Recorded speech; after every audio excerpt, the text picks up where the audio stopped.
Is the real estate market in Florida collapsing? There are a ton of indicators which we're about to share with you that support just that. And even worse, there's very possibly a bubble coming, but seeing where that's going to end up is what scares the crap out of me.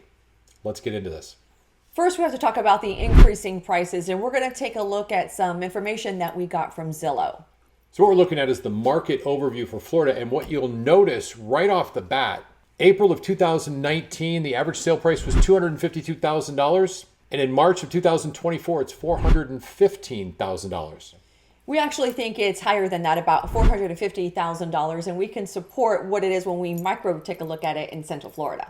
Actually, let's do that right now because this is really relevant, how much this has gone up.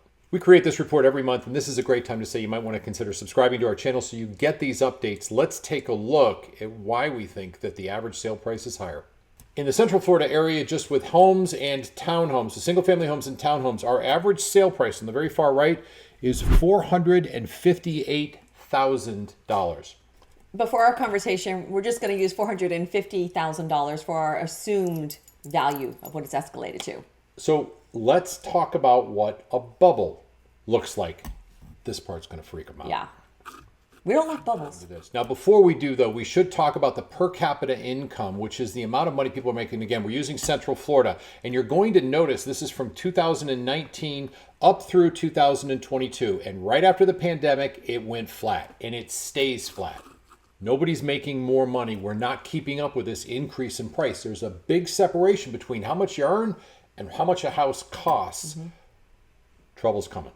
What you're now looking at is the housing inventory, and this is across the entire state of Florida. And the inventory going up is an indicator that prices will eventually adjust. We're not really surprised by seeing this because we did see this back in 2005, 2006, and 2007. In fact, that's a great prompt. Now that we've established that the inventory is going up and that the income isn't, let's take a look at what a bubble looks like. Before we get started, we do want to say this economic data we get is absolutely fantastic, and these are the sponsors of that. We want to thank them very much. Let's get right to what a bubble looks like. What you're looking at is from 2000 to 2024, the average sale price and where it went. And I've used the Orlando area just because it really makes sense for us to follow this. So let's take a look, and you'll notice that there is a very nice gradual trend up right up until Q1 of 2024.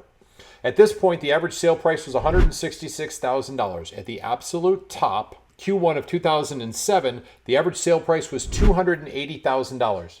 Now that's a $114,000 increase, but more importantly, a 68% increase in 3 years. It's crazy. Watch what happens on the other side.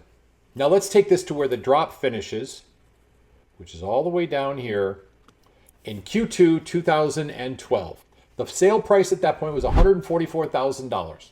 That's a $136,000 decrease from the very top of the market down in value, and 48% of perceived value at 2007 to real sellable value in 2012. 48%. What happens if we did that to ours? Let's go back and take a look and then try and forecast where this may go. So let's now go from Q2 2012 all the way up to Q2 2020, right as COVID started. The average sale price at that point was $278,000.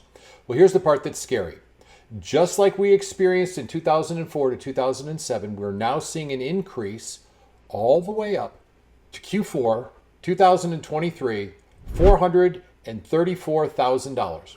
But remember, we said the perceived value is $450,000. So let's pretend we're at the actual height of the market, and our perceived value, our perceived value right now is $250,000. If we have a similar reduction in value based on the bubble we went through in 2004, really through 2012, and we forecast out a couple of years with a 48% reduction, exactly the same, that gives us a real value at that point of $234,000. That is crazy, since so many of us are really counting on this equity we've built in our houses. I think, Jackie, we are in for real harm's way, because there's no way that we can have a smooth transition into a stable market with the amount of money that we've printed, with all the things we've done to really destabilize our economy. This is going to get ugly really quickly. Yeah, no one else. I mean, you just can't afford buying a house here. Well, and the truth is, we've got this fiat value, which is fake value. There is no value to these properties unless you're selling it. If you sell it, you're going to take value out. Here's the thing, and I hate to say it this way: if you need to sell your home right now and rent for a year or two. Yeah, that's what we do. We're never leaving. We're going to stay here forever. We got lucky. We purchased a long time ago. A long time ago. But think about this: if you actually have the opportunity to sell, this is the time at which to do so. Absolutely, all day long. But you can't buy. You need to rent. If you have to buy, hold out, you're going to be fine. We bought in 2005. Is that right? Yeah. And we're fine. 2004. Yeah. 2004. Yeah. So we're way good. We got no issues. Neither will you. If you buy and you're holding it for about 5 to 7 years, you're going to be fine. And all the write-offs you get when you purchase a property are awesome. Challenge is, though, this market, and everybody's saying it, and it's right, because of the economy, because of the interest rates, because of what's going on, it doesn't matter who's coming into office, they are going to have to spend 4 years fixing what we've created this last 4 years. And it's really unfortunate too for investors, because we would work with a lot of investors, but they're priced out of the market. Well, and some of the challenge we have as well, it comes from the fact that we've got commercial issues. Our commercial inventory is going through the roof. We've got some real problems with office space because everybody's working from home. We figured we can do that. It saves money. People are downsizing. Amazon is downsizing. Really, they're the ones growing. And we've got a challenge in Central Florida with an Airbnb. We're not seeing as many people investing in that, and we're not seeing as many people utilizing it. This is a very tumultuous time. Caution for everybody. And I think it's really telling too when you see the new construction, the developers reducing their prices. Right. And, offering 1.99% interest if you use their lender, of course, for the first year, and then they escalate it. But if that's what they're doing, that's just going to have to trickle over into the normal resale market. 100%. Now, we haven't even talked about what's happening with that lawsuit that is decoupling having your real estate professional help you when you're selling a home or when you're buying a property. I think you're still going to need representation. It makes great sense. This is a very litigious environment, and you need to be protected for that, so you know what to sue if you have to, and quite honestly, don't get sued. Bottom line is, though, keep your eyes out on this. Maybe subscribe to the channel, because we're going to talk about this some more. And truth be told, this is not what we were hoping for, and it sure isn't what we thought, but it's apparent. This is problem. Is this where you get the pie in the face? That's next week. Okay. So next week. Stay tuned, subscribe. Next face. one, I get a pie in the face. I thought interest rates were going down. I was praying that they were going down in November and then February. It doesn't look like they're going to drop, possibly even this year at this point. And just to note, it is not going to be like a fake pie with like shaving cream on it. Oh, no. It's going to be like the nastiest pie possible. No, it's not. Yes, it is. Like a mud pie. Say goodnight, Jackie. Gummy worm pie. Bye, dirt all. pie. Bye. Bye.